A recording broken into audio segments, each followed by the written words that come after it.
Το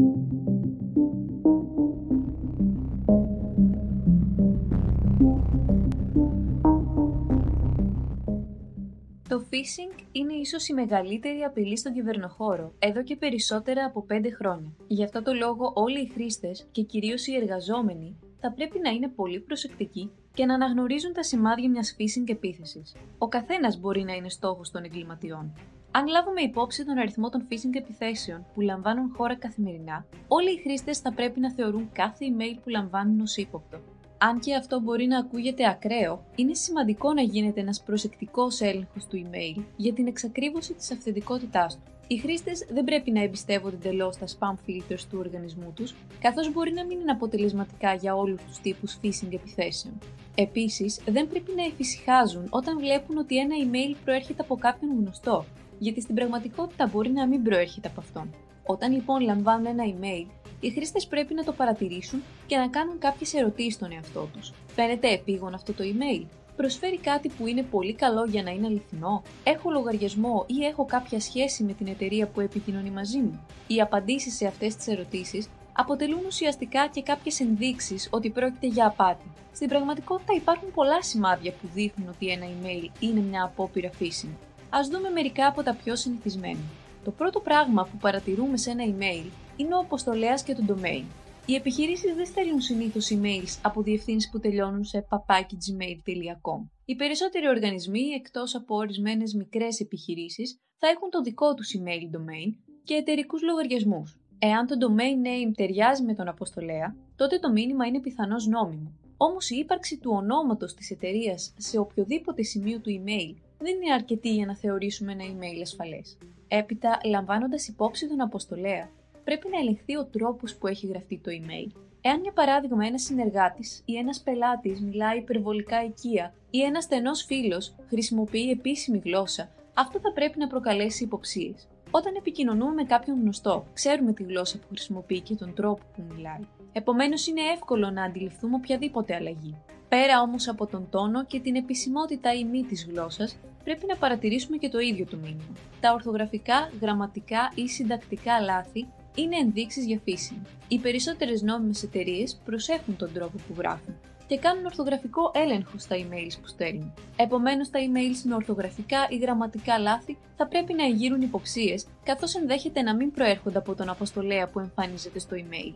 Οι ανακολουθίες σε web διευθύνσεις είναι άλλη μία ένδειξη. Όταν λαμβάνετε ένα μήνυμα, είναι καλό να συγκρίνετε διευθύνσεις ηλεκτρονικού ταχυδρομείου, συνδέσμους και domain names με διευθύνσεις σε προηγούμενες επικοινωνίες. Επίσης, οι παραλήπτες πρέπει πάντα να τοποθετούν τον δείκτη του ποντικού σε έναν σύνδεσμο πριν κάνουν κλικ σε αυτόν για να δουν το πραγματικό προορισμό του. Ποιες είναι όμως οι ενδείξεις που σχετίζονται με το περιεχόμενο του phishing email? Τα phishing emails δημιουργούν συνήθως την αίσθηση του επίγοντος. Καλούν το θύμα να αντιδράσει γρήγορα στο αίτημά τους, με την ελπίδα ότι δεν θα ξοδέψει πολύ χρόνο για να ελέγξει το email.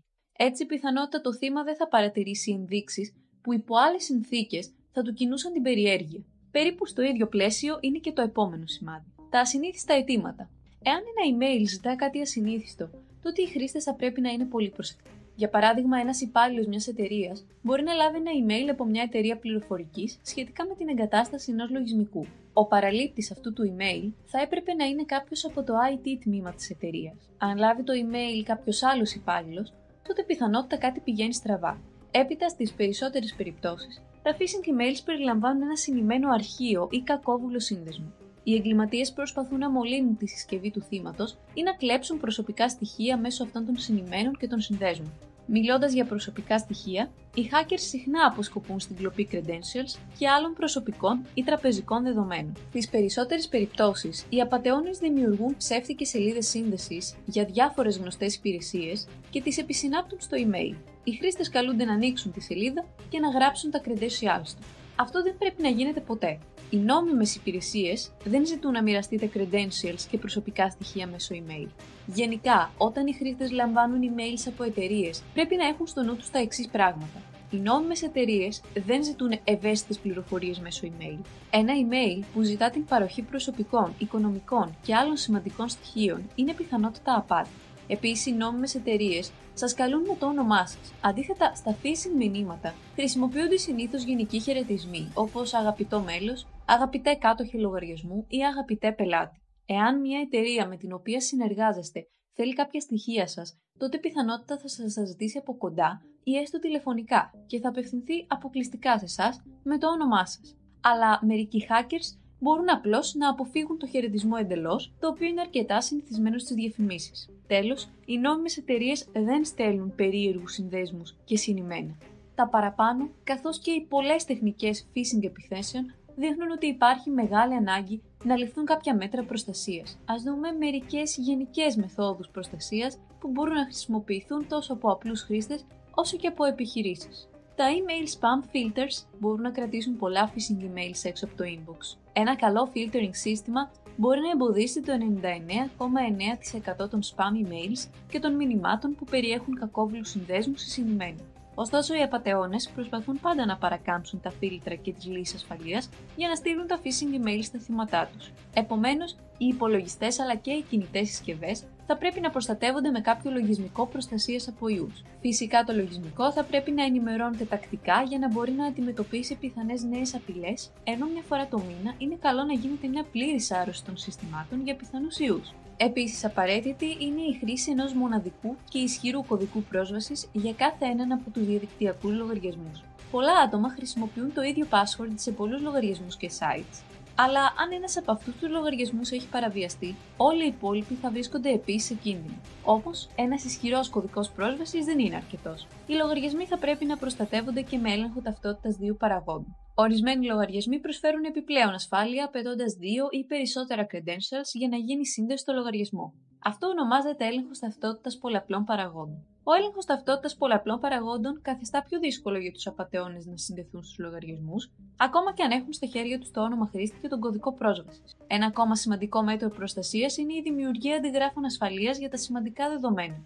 Στην περίπτωση που τα δεδομένα σας χαθούν ή κλαπούν από hackers, θα μπορείτε να τα ανακτήσετε μέσω των αντιγράφων. Ωστόσο, τα αντίγραφα δεν πρέπει να είναι συνδεδεμένα στο οικιακό ή εταιρικό δίκτυο. Είναι καλύτερο να αποθηκεύονται σε εξωτερικό σκληρό δίσκο ή σε μια cloud υπηρεσία αποθήκευσης. Ας δούμε όμως και κάποιους έξτρα τρόπους προστασίας, ειδικά για τους οργανισμούς και τις επιχειρήσεις. Η ευαισθητοποίηση και η εκπαίδευση του προσωπικού είναι υψής της σημασίας. Οι υπάλληλοι θα πρέπει να ενημερώνονται τακτικά για τις νέες απειλές στον κυβερνοχώρο και να εκπαιδεύονται ώστε να μπορούν να αναγνωρίσουν τις απόπειρες phishing επιθέσεων. Η εκπαίδευση μπορεί να γίνει με δοκιμαστικές phishing επιθέσεις. Η IT ομάδα μπορεί να στείλει κάποια email στους υπαλλήλους για να δει πώς θα ανταποκριθούν. Ακόμα και αν οι υπάλληλοι είναι καλοί στον εντοπισμό ύποπτων μηνυμάτων, θα πρέπει να ελέγχονται τακτικά με νέες μεθόδους, καθώς οι hackers εξελίσσουν συνεχώς τις τεχνικές τους. Οι οργανισμοί με τη σειρά τους θα πρέπει να ενθαρρύνουν τους υπαλλήλους να μιλούν για αυτό το θέμα και να μην φοβούνται να αναφέρουν κάποιο περιστατικό.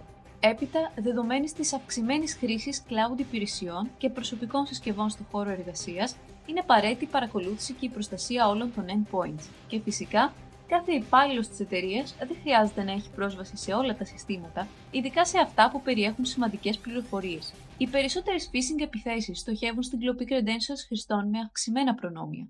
Επομένως, όσο λιγότεροι έχουν πρόσβαση σε σημαντικά δεδομένα, τόσο το καλύτερο. Ο περιορισμός της πρόσβασης σε συστήματα και δεδομένα μπορεί να συμβάλλει στην προστασία των ευαίσθητων στοιχείων από διαρροές. Πρόσβαση στα συστήματα υψής της σημασίας πρέπει να έχουν μόνο αυτοί που την χρειάζονται απολύτως. Τέλος, οι εταιρείες θα πρέπει να εφαρμόζουν τμηματοποίηση δικτύου, ώστε αν μια phishing ή άλλη επίθεση είναι επιτυχημένη και μολύνει ένα σύστημα, να μην μπορεί να εξαπλωθεί σε όλο το εταιρικό δίκτυο. Αν οι χρήστες και οι οργανισμοί λάβουν τα παραπάνω μέτρα, μπορούν να είναι προστατευμένοι σε ένα μεγάλο βαθμό. Από εκεί και πέρα, η μόνη σίγουρη αποτελεσματική μέθοδος προστασίας από τα phishing emails είναι να μην ανοίγουμε κανένα email. Αυτό όμως δεν θα μπορούσε να γίνει, αφού είναι μία από τις πιο συχνές μεθόδους επικοινωνίας, ειδικά στον εργασιακό χώρο. Από τη στιγμή λοιπόν που κάποιος θα αναγκαστεί να ανοίξει ένα email, θα πρέπει να ελέγξει για όλα τα σημάδια που αναφέρθηκαν προηγουμένως. Και αν εντοπίσει κάτι ύποπτο, δεν θα πρέπει ούτε να απαντήσει ούτε να ανοίξει πιθανό σύνδεσμο ή συνημμένο.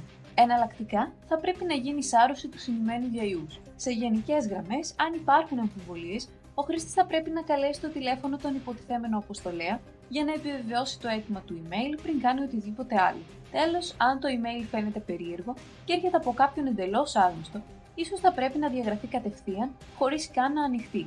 Οι εγκληματίες του κυβερνοχώρου ψάχνουν συνεχώς νέους τρόπους να ξεγελάσουν τα θύματά τους και τις περισσότερες φορές το καταφέρνουν. το ποσοστό επιτυχίας των phishing επιθέσεων είναι πολύ μεγάλο. Επομένως όλοι πρέπει να είμαστε σε επιφυλακή.